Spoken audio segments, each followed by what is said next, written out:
Hello students, आज हम पढ़ने वाले हैं precipitation and theory of precipitation and factor affecting the precipitation. तो फर्स्टली प्रेसिपिटेशन होता क्या है, तो सबसे पहले डेफिनेशन पढ़ते हैं। In inorganic quantitative and qualitative analysis precipitate form play a important role.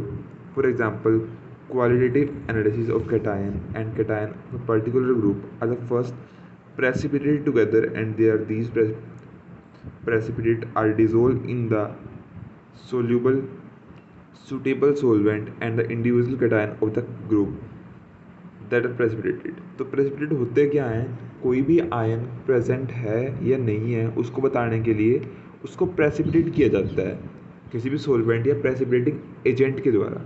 मतलब कोई भी सॉल्यूशन में कोई आयन प्रेजेंट है, हमें ये पता कैसे चलेगा, हम उसके अंदर कुछ ना कुछ प्रेसिपिटेटिंग एजेंट ऐड करते हैं, रीएजेंट ऐड करते हैं जो प्रेसिपिटेट फॉर्म करके ये बताते हैं कि उसके अंदर ये आयन प्रेजेंट है।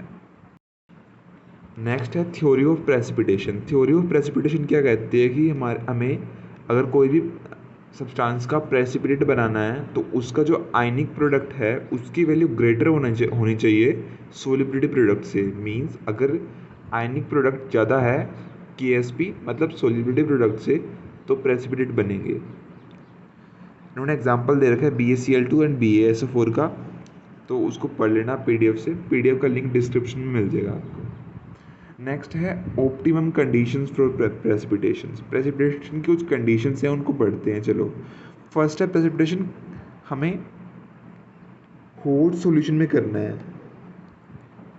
एक्चुअली में ये जो प्रेसिपिटेशन किया जाता है ये किया जाता है रूम टेम्परेचर पे। अगर हाई टेम्परेचर करेंगे तो क्या होगा, प्रेसिपिटेट डिजोल्व होने लग जाएंगे वाटर के, प्रेसिपिटेट डिजोल्व होने लग जाएंगे सॉल्वेंट के अंदर। तो इसलिए हम लो टेम्परेचर पे करते हैं। सेकंड है कि प्रेसिपिटेशन को करना है तो हमें स्लोली रीएजेंट को ऐड करना पड़ेगा, प्रेसिपिटेटिंग रीएजेंट को स्लोली ऐड करना पड़ेगा ताकि सुपर सैचुरेटेड सॉल्यूशन ना बन जाए। और ध्यान रखें कि उसके अंदर कोई इम्प्योरिटी ना हो, उसको फिल्टर भी करना है हमें। और थर्ड कंडीशन है इसके लिए, हमें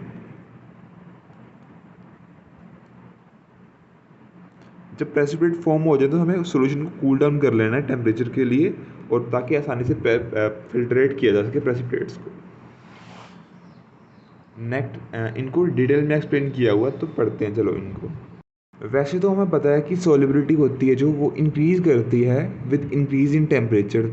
तो हम टेम्परेचर हाई क्यों ले रहे हैं, हमने भी पढ़ा था यहाँ पे, क्योंकि जैसे ही टेम्परेचर हम ज़्यादा लेंगे, हाई टेम्परेचर लेंगे थोड़ा सा, तो जो प्रेसिपिटेट बनेंगे वो थोड़े लार्ज साइज़ के बनेंगे। तो उसके लिए हम हाई टेम्परेचर लेते हैं।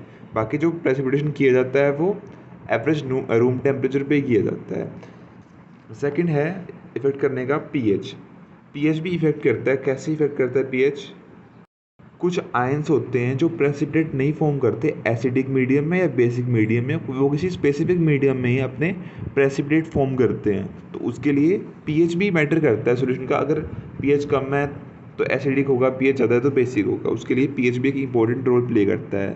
थर्ड है presence of other ions in the solution.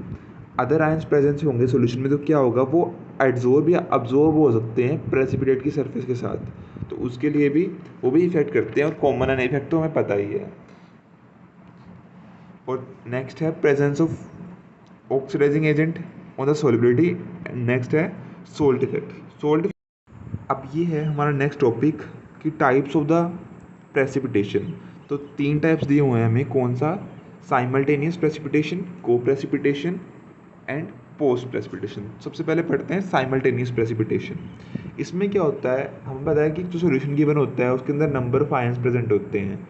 अगर हमें डिज़ायर्ड पीपीटी है वो चाहिए, उसके साथ कोई और आयन भी अपनी पीपीटी फॉर्म कर रहे हैं एट द सेम टाइम, तो हम क्या कहेंगे, वो साइमल्टेनियसली दोनों एक साथ प्रेसिपिटेट बना लिए, दोनों ने एक साथ पीपीटी बना ली, तो हम क्या बोलेंगे, वो क्या है, साइमल्टेनियस प्रेसिपिटेशन।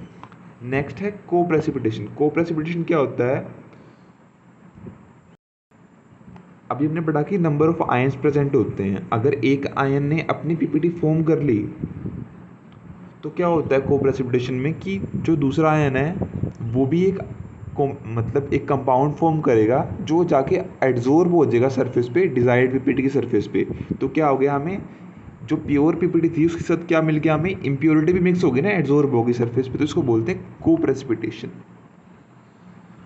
थर्ड वन है पोस्ट प्रेसिपिटेशन। पोस्ट प्रेसिपिटेशन क्या होता है, अगर हमें प्रेसिपिटेट बनाना है किसी भी आयन का तो हमें एक प्रेसिपिटेटिंग रिएजेंट ऐड करना पड़ेगा। अगर एक ही रिएजेंट ऐड करने से दोनों के दोनों आयन्स प्रेसिपिटेट बना लें तो उसका बोलते हैं पोस्ट प्रेसिपिटेशन। मीन्स हमने एक ही आयन ऐड किया बट प्रेसिपिटेशन तो क्या हो गया, दोनों आयन्स का जो सोल्यूशन में प्रेजेंट थे उन सबका प्रेसिपिटेशन हो गया, तो क्या बोलेंगे, पोस्ट प्रेसिपिटेशन। अब नेक्स्ट है digestion of precipitation, treatment of precipitate, मतलब जब प्रेसिपिटेट बन गए तो उसके बाद में क्या करेंगे हम, उसको समझने के लिए क्या पढ़ना पड़ेगा हमें, डाइजेशन ऑफ प्रेसिपिटेशन। तो डाइजेशन ऑफ प्रेसिपिटेट्स क्या होता है कि हमने जो एक सॉल्यूशन से हमने प्रेसिपिटेट बनाए हैं, सॉल्यूशन के अंदर आयंस को प्रेसिपिटेट किया है, उस प्रेसिपिटेट को हम 1 से 2 आवर के लिए उसी सॉल्यूशन के अंदर रखेंगे ताकि वो प्रेसिपिटेट सही बन जाए। सही बन जाएगा मतलब क्या है, आगे से बताता हूँ आपको क्या है इसका मतलब।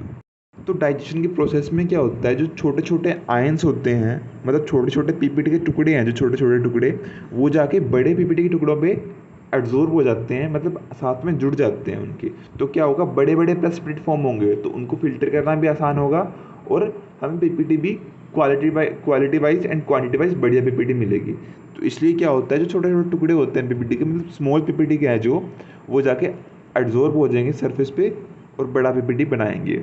और सेकंड पॉइंट क्या है, जैसे मतलब अगर जो स्टार्टिंग में पीपीटी बनती है वो उनकी शेप्स क्या होती है, प्रेसिपिटेट के क्रिस्टल की इरेगुलर शेप होती है, साइड से मतलब कोने हो गए, कुछ भी इस टाइप की शेप होती है, irregular shape.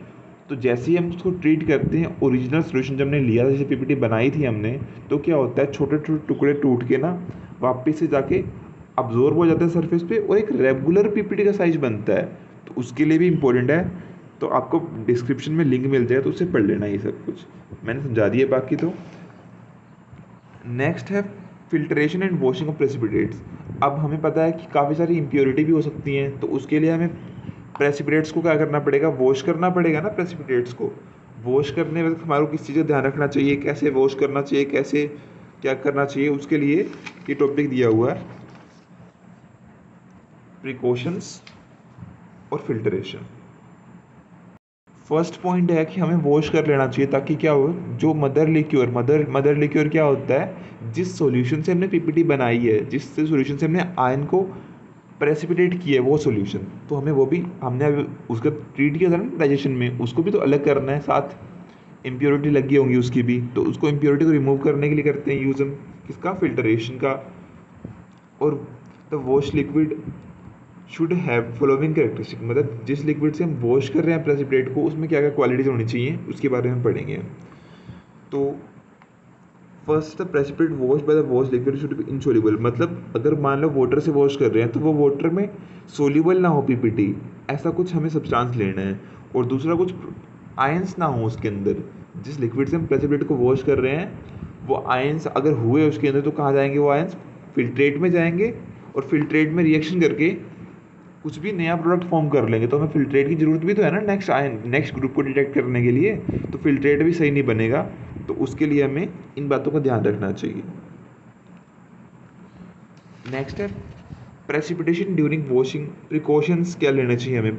Minimum amount of washing liquid should be use to remove the impurity because the precipitation is commonly insoluble, मतलब जो प्रेसिपिटेट है वो बताइए हमारे को इंसोल्यूबल है, तो इसलिए स्मॉल अमाउंट यूज़ करना चाहिए। हमें वॉशिंग धीरे धीरे करनी चाहिए, थोड़ा वॉशिंग लिक्विड डालना चाहिए ताकि इजीली जो इम्प्योरिटीज़ हैं वो अलग हो जाएं उससे।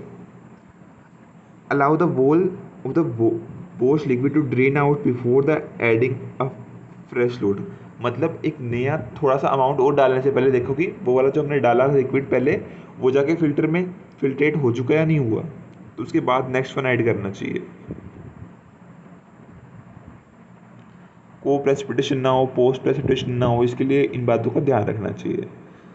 मिलते हैं नेक्स्ट वीडियो में, तब तक के लिए धन्यवाद। और बाकी वीडियो के डिस्क्रिप्शन में मैंने इस पीडीएफ का लिंक दे दिया है, वहाँ से जाके पढ़ सकते हो आप, फोटोकॉपी निकलवा लो, कुछ भी करो, पढ़ाई करो। Okay bye.